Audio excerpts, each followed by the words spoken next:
Hey everybody, Dr. Phil here. This is going to be a video on selecting employees and placing them in jobs. So let's go ahead and jump right into it. So the first thing I want to talk about here is the selection process, which we can kind of break down into two facets, personnel selection and then an applicant tracking system. So as far as personnel selection, you can think of this as a very formalized definition anyway, the process through which organizations decide who will or will not be invited to join the organization, right? Basically, you get hired or you don't get hired. It begins with identifying candidates through recruitment. The number of applicants is reduced to the best qualified individuals.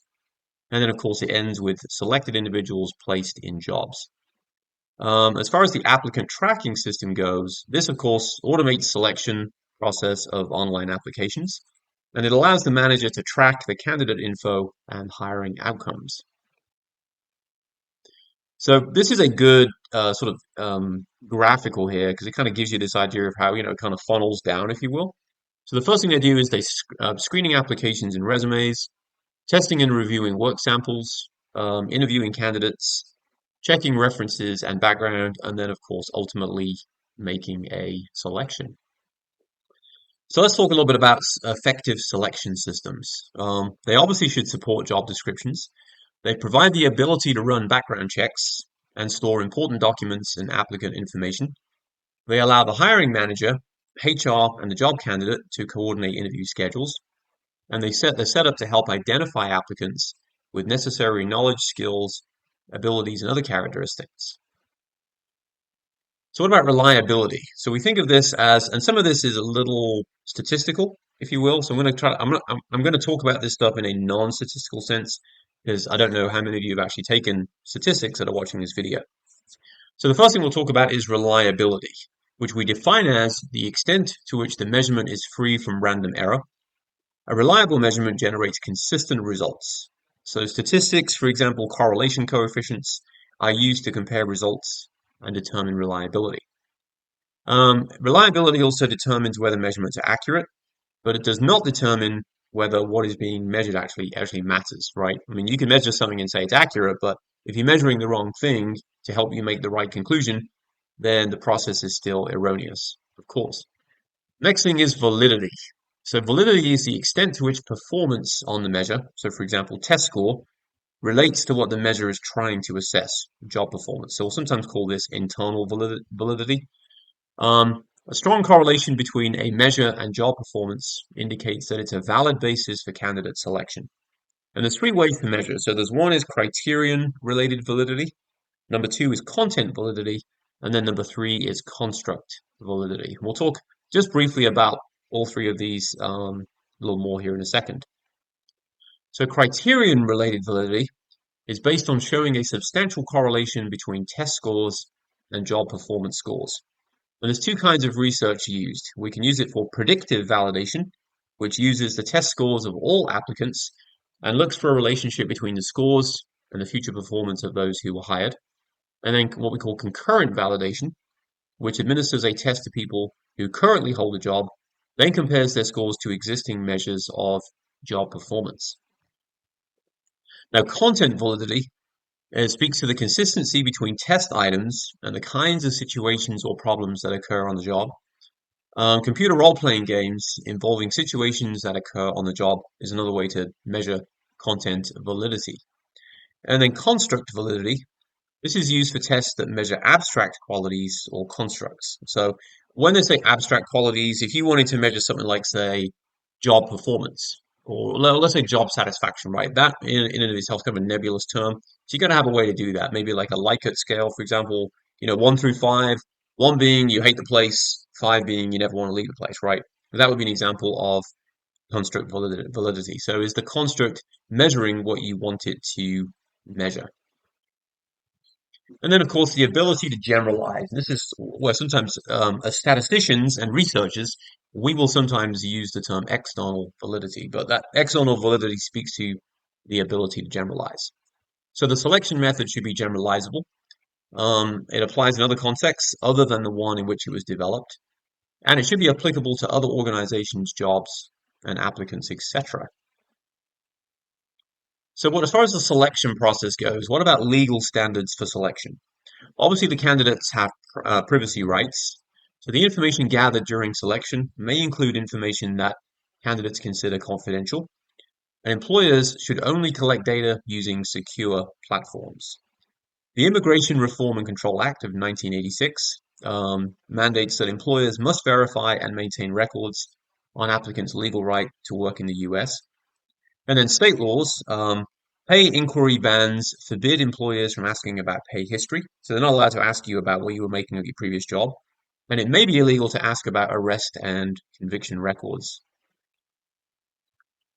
So as far as job applications and resumes go, obviously everybody knows what an application form is. Easy way, low cost way to gather basic information, creates a large volume of work for the organization. Software is often used to analyze the contents and identify applicants who meet the criteria. And there's really four areas of information, right, on an application form. One is contact information, two is work experience, three is educational background, and then four, of course, is the applicant's signature. So resumes are often submitted by the applicant to introduce themselves. The applicants control the content and presentation of information. Now, the drawback is information is biased and sometimes inaccurate, but it's an inexpensive way to gather information and used as a basis to determine which candidates to investigate further. Resume review is most valid when evaluated in terms of the elements of the job description. References, I'm sure everybody knows what references are. So applicants may provide names and contact info of people who can vouch for abilities and past job performance. You could say these are biased because obviously applicants will choose people who will say good things, obviously. And they're usually checked when candidate is a finalist for the job. So at the point that they're checking your references, you can take that as a good sign. Background checks. These verify that applicants are who they say they are. False information is increasingly being found on resumes, hence the need for background checks more than ever. Criminal background checks are, of course, a sensitive issue, and the EEOC, Equal Employment Opportunity Commission, certainly has guidelines for checking criminal histories, and the use of credit checks is scrutinized but banned in some states.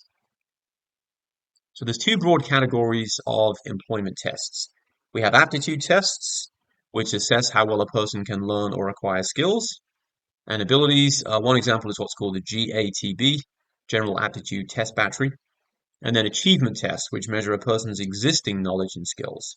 So example would be like in the UK, certainly in India, the very rigorous civil service exams. All right, job performance tests and work samples. Specialized skills needed for job may be tested. Showing samples of work, completing a project, or an in-basket test are ways that the specialized skills could be tested. Tests for selecting managers may take form of like an assessment center, so a little kind of higher level for the managers. Leads applicants to feel that evaluation is fair since they have a chance to showcase their skills. It also helps avoid discrimination since focus is, of course, on skills, not credentials. Next topic I wanted to touch on briefly is interviewing techniques. And there's different types of interviewing techniques, as you can see here. There's 5 listed here. There's other ones as well.